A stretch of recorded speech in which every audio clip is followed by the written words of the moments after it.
کہا کہ اللہ کے رسول صلی اللہ علیہ وسلم کے بیٹے، اے شہزادے جنت، مجھے اولاد نہیں ہوتی ہے۔ تو امام حسن نے اس کو قریب بلا کر اس سے کہا کہ تو استغفر اللہ پڑھا کر۔ پھر اس نے کہا کہ میں کب آ کے ملوں؟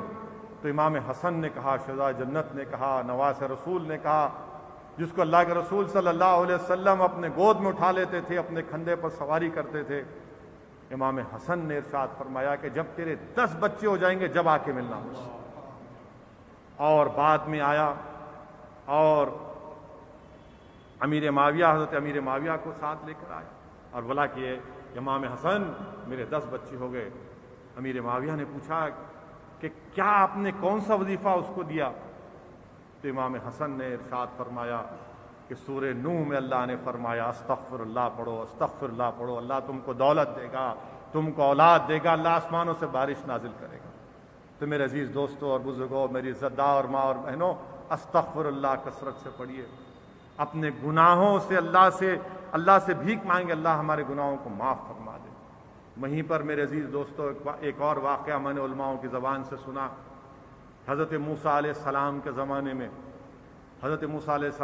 میں بارش نہیں ہو رہی تھی، تو بارش کے لیے سب لوگ جمع ہو گئے حضرت موسیٰ علیہ السلام کی قیادت میں، تو اللہ سبحانہ و تعالیٰ سے دعا کرنے کے لیے، تو اللہ سبحانہ و تعالیٰ نے حضرت موسیٰ علیہ السلام کو بتایا کہ موسیٰ، تمہاری قوم میں گناہگار ہے، اس ایک گناہگار کی وجہ سے میں بارش کو نازل نہیں کروں گا، اور اس سے کہو کہ وہ سب سے نکل جائے۔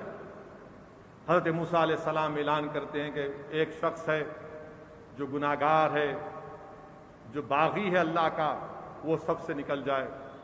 وہ شخص کو معلوم تھا کہ میں گناہگار ہوں، وہ دل سے اللہ سے دعا کرتا ہے، پکار تڑپ کر کہ یا اللہ معاف کر دے پروردگار، اگر آج ان سب کے سامنے اگر میں سب سے نکل جاؤں گا تو لوگ مجھے جینے نہیں دیں گے، میری زندگی برباد ہو جائیں گی، میری بے عزتی ہو جائیں گی، میرے گھر والے برباد ہو جائیں گے، اللہ مجھے معاف کر دے۔ پھر دوسری مرتبہ حضرت موسیٰ اعلان کرتے ہیں کہ کیا وہ شخص نہیں نکلے گا جو اللہ کا گناہگار ہے اور اس کی وجہ سے بارش نہیں ہو رہی ہے؟ وہ پھر اللہ سے بھیک مانگتا ہے، پروردگار ان تمام لوگوں کے سامنے مجھے رسوا مت کر دے۔ تیسری مرتبہ حضرت موسیٰ علیہ السلام کہتے ہیں کہ اللہ مجھے اس کا نام بتا دے گا، میں اس کا نام کہوں گا۔ تو وہ شخص رو رو کر اللہ سے خاموشی سے کہتا ہے، پروردگار، کیونکہ پکار بھی نہیں سکتا، رو رو خاموشی سے بے آنسوؤں سے اللہ سے بھیک مانگتا ہے، پروردگار میری لاج رکھ لے، میرے اللہ میرے کو بے عزت مت کر دے، میں استغفر اللہ کہتا ہوں، مجھے معاف کر دے، استغفر اللہ کہتا ہوں۔ اچانک بارش شروع ہوگی، اتنی بارش ہوئی۔ حضرت موسیٰ علیہ السلام نے پوچھا، یا اللہ، آپ نے تو مجھ سے کہا تھا کہ اس شخص کو نکال دو، اور آپ بارش کو نازل کر دیے۔ تو اللہ سبحانہ و تعالیٰ فرماتے ہیں اپنی شان کے مطابق کہ موسیٰ، اس نے مجھ سے صلح کر لی۔ حضرت موسیٰ علیہ السلام پوچھتے، اللہ اس کا نام تو بتا دے۔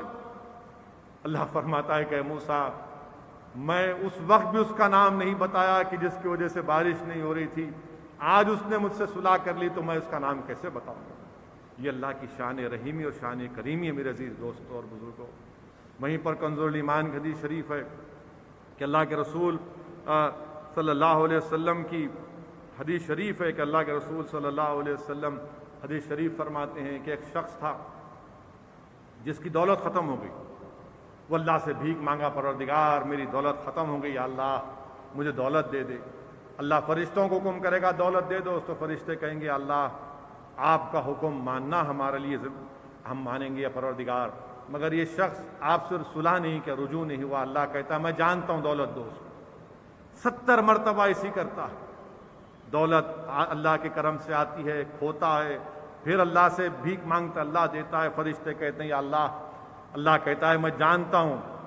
ایک دن جب وہ اپنے بستر پر لیٹا بیٹھا سوچتا ہے کہ میں کتنا گناہگار ہوں، کتنے مرتبہ میں گناہ کیا، اللہ سے بھیک مانگا اور اللہ مجھے دیتا رہا، اور پھر اٹھتا ہے سچے دل سے بولتا ہے یا اللہ میں توبہ کرتا ہوں، استغفار کرتا ہوں، اب آج سے انشاءاللہ میں تیرے سے بغاوت نہیں کروں گا اور تجھ سے صلح کر لوں گا۔ تو بھیک مانگ کر اللہ سے کہتا ہے کہ اللہ استغفر اللہ، اللہ سبحانہ و تعالیٰ اس کے گناہوں کو معاف فرما دیتا ہے۔ میرے عزیز دوستوں اور بزرگوں، کثرت سے استغفر اللہ پڑھتے رہیے، دل سے بولیے کہ اللہ ہم کو معاف فرما دے۔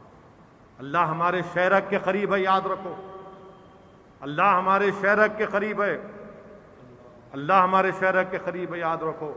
حضرت سبحان رضی اللہ تعالیٰ عنہ کہ اللہ کے رسول صلی اللہ علیہ وسلم فرمایا، تاکید کی کہ سجدہ کرو، جتنے سجدے کرو گے اللہ سے قریب ہوگے، اللہ تمہارے مقامات کو، درجات کو بلند کرے گا، تمہارے گناہوں کو معاف فرمائے گا۔ تو اللہ ہمارے شہرک سے قریب ہے۔ میرے عزیز دوستو، میری عزتدار ماں اور بہنوں، اللہ سے دعا ہے کہ اللہ سبحانہ و تعالیٰ اس آخری دہے میں، اس رمضان کے مبارک مہینے میں جہاں پر اللہ کی رحمت جوش میں ہے، اللہ کی رحمت ہم کو تلاش کر رہی ہے، اللہ سبحانہ و تعالیٰ ہم کو وہ توفیق دے کہ ہم اپنے گناہوں پر شرمندہ ہوں، ہم اپنے ندامت کے آنسو اللہ ہمارے آنکھوں میں لائے اور ہم خوب رو رو کر رات کے اندھوروں میں اٹھ کر ہم اللہ سے بھیک مانگیں کہ پروردگار یہ ماہ مبارک کے صدقے طفیل میں تمہارے گناہوں کو معاف فرمائے۔ میرے عزیز دوستو، آنسوؤں سے، ندامت سے یہ ہم کو رو رو کر اپنے رب کو منانا ہے۔ دو آنکھوں کو کبھی جہنم کی آگ نہیں چھوئے گی، جو ایک اللہ کی خوف سے اپنے آنکھ میں آنسو لاتی ہے اور دوسرا جو اللہ کی راہ میں جدوجہد کرتی ہے۔ تو ہم کو بھیک مانگنا ہے اللہ سے، ان آنسوؤں سے بہا کر اللہ کے سامنے۔ اللہ سب جاننے والا ہے، مگر ہم اپنی زبان سے اقرار کریں گے پروردگار تو ہی ہمارے گناہوں کو معاف فرمانے والا ہے، تو ہی ہمارے گناہوں کو جاننے والا ہے۔ فاروق اعظم روتے تھے، فاروق اعظم روتے تھے۔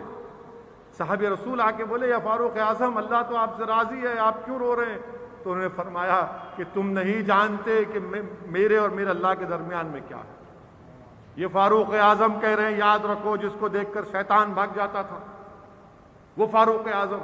تو آپ اور ہم کس کھیت کی مولی، ہم ان کے پیر کے دھول بھی نہیں ہیں۔ میرے عزیز دوستوں اور بزرگوں، خوب رو رو کر اللہ سے بھیک مانگیے کہ اللہ ہم تمام کو، اللہ ہمارے گناہوں کو معاف فرما دے۔ خوب رو رو کر اللہ سے دعا کریے کہ پروردگار ہمارے وطن عزیز میں اس وبا کا خاتمہ کر دے۔ اللہ ہی انشاءاللہ تعالیٰ اس وبا کا خاتمہ کرے گا۔ ہم تمام کو پورے احتیاطی تدابیر کو استعمال کرنا ہے۔ میرے عزیز دوستوں اور بزرگوں، حدیث شریف امام غزالی لکھتے ہیں اپنی کتاب میں کہ جب حشر کا میدان ہوگا، آگ، جہنم کی آگ سے سب پریشان ہوں گے، سب لوگ آگ کی گرمی سے پریشان ہوں گے، تو رسول اللہ صلی اللہ علیہ وسلم کے پاس حضرت جبریل امی آئیں گے اور آ کر رسول اللہ صلی اللہ علیہ وسلم کو ایک پیالہ دیں گے اور کہیں گے، یا رسول اللہ صلی اللہ علیہ وسلم، اس پیالے کو اس آگ پر ڈال دیجئے تاکہ آگ کی گرمی میں، اس کی شدت میں کمی آ سکے۔ اللہ کے رسول صلی اللہ علیہ وسلم پوچھتے ہیں کہ اس میں کیا پانی ہے؟ تو جبریل امی عرض کرتے، یا رسول اللہ صلی اللہ علیہ وسلم، اس میں آپ کی امت کے گناہگاروں کے آنسو ہیں۔ میرے عزیز دوستوں اور بزرگوں، میری عزتدار ماں اور بہنوں، اللہ کی رحمت جوش میں ہے، خوب جوش میں اللہ کی رحمت، اللہ سے بھیک مانگنا ہے۔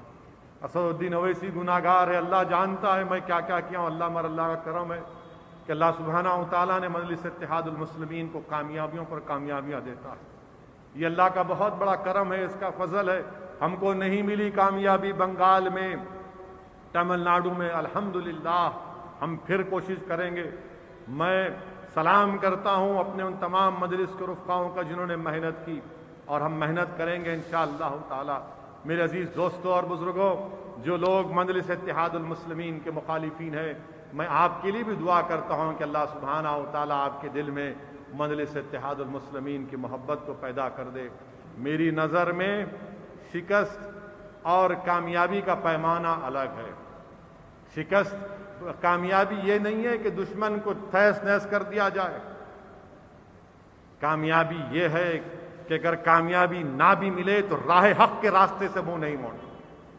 یہ کامیابی ہے کہ راہ حق سے منہ نہیں موڑنا اور دشمن کے آگے اپنے سر کو نہیں جھکانا، چاہے دشمن کوئی حکومت ہو، وزیر اعظم ہو، چیف منسٹر ہو، کوئی ہو۔ یہ جدوجہد مجلس اتحاد المسلمین کرتی آ رہی اور کرتی رہے گی انشاءاللہ تعالی۔ کیوں میں کہہ رہا ہوں؟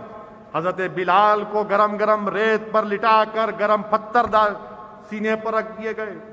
حضرت سمیہ کو نیزے سے زخمی کر کے شہید کر دیا گیا۔ حضرت قباب کو پھانسی پر لٹکایا گیا تو مسکراتے ہوئے ایک صحابی رسول کو 2 اونٹوں میں چیر دیا گیا۔ امام حسین نے اپنی آل کو، اپنی اولاد کو قربان کر دیا، اپنے سر کو کٹا دیا۔ یہ کامیابی ہے۔ اور انشاءاللہ تعالی اللہ مجلس کو کامیابی دے گا۔ آج الحمدللہ اتر پردیش میں ایک ہمارا ضلع پریشد کا ممبر تھا، آج ہمارے 22 ہو چکے ہیں۔ انشاءاللہ تعالی اور بڑھیں گے انشاءاللہ تعالی، اللہ ہم کو کامیاب کرے گا۔ مگر جو لوگ مجلس پر انگلیاں اٹھا رہے ہیں، کیا یہ بات سچ نہیں ہے کہ مغربی بنگال میں ممتا بنرجی کو مسلمان ووٹ جو 75% مسلم ووٹ ملا اور ہندو ووٹ کتنا ملا؟ 39%۔ اس کے بعد اتنا چنڈی پات، شانڈلیا، برہمن سب پکار لیے اور کچھ نہیں کیا مسلمانوں کے لیے بنگال میں، کچھ نہیں کیا۔ چیلنج سے کہہ رہا ہوں، مگر خیر انشاءاللہ تعالی ایک سیاسی پارٹی کی زندگی میں یہ نصیب و فراز آتے ہیں، ہم کو ضرور کامیابی ملے گی۔ بہار میں نہیں ملی، 5 سال کے بعد ملی انشاءاللہ تعالی۔ اللہ سبحانہ و تعالی نبی کریم صلی اللہ علیہ وسلم کے صدقہ طفیل میں ہم تمام کے گناہوں کو معاف کرے گا، اور انشاءاللہ تعالی اللہ مجلس کو اور عروج دے گا۔ اللہ مجلس سے انشاءاللہ تعالی اور خیر کے کام لے گا، انسانیت کی خدمت کرے گا۔ میری آپ تمام سے گزارش ہے کہ پورے کووڈ کے گائیڈ لائنز پر عمل کریے، پوری سیفٹی کو فالو کریے، سوشل ڈسٹینسنگ کو، اور ماسک کو پہنیے۔ یہ عجیب ہمارے دوست ہیں پیارے، ناک دکھاتے ہیں، ماسک ہے مگر ناک، ارے اتنی ناک سے محبت کیوں ہے پیارے؟ ناک کو چھپانے سے تمہاری عزت میں کمی آنے والی نہیں ہے۔ ناک کو چھپاؤ گے تو ناک برقرار رہے گی، ناک کو دکھائیں گے تو کووڈ گھس جائیں گا اس میں، اور جب کووڈ ناک میں گھس گیا تو پھر آپ کو خدا نخواستہ پریشانی ہوں گی۔ تو نہیں، ناک پہ، ارے بھائی صاحب ماسک پہنیے، اگر نہیں پہنیں گے تو آکسیجن کا ماسک لگے گا خدا نخواستہ چہرے پہ، آکسیجن کا ماسک لگے گا۔ اگر بیڈ مل گیا تو، کیونکہ مودی جی آکسیجن نہیں دینے والے ہیں آپ کو، انہوں خود پوری آکسیجن رکھ لی اپنے پاس، اس لیے یہ پوری تدابیر کو استعمال کریے۔ اللہ سے دعا ہے کہ پروردگار جو لوگ بیمار ہیں اللہ سبحانہ و تعالی اپنے فضل اور کرم سے ان کو شفا دے دے۔ اللہ سبحانہ و تعالی نبی کریم صلی اللہ علیہ وسلم کے صدقہ طفیل میں تمام بیماروں کو شفا عطا فرما دے۔ اللہ سبحانہ و تعالی جن کا انتقال ہو گیا اللہ ان کی مغفرت فرما دے، اللہ ان کے افراد خاندان کو صبر جمیل عطا فرمائے۔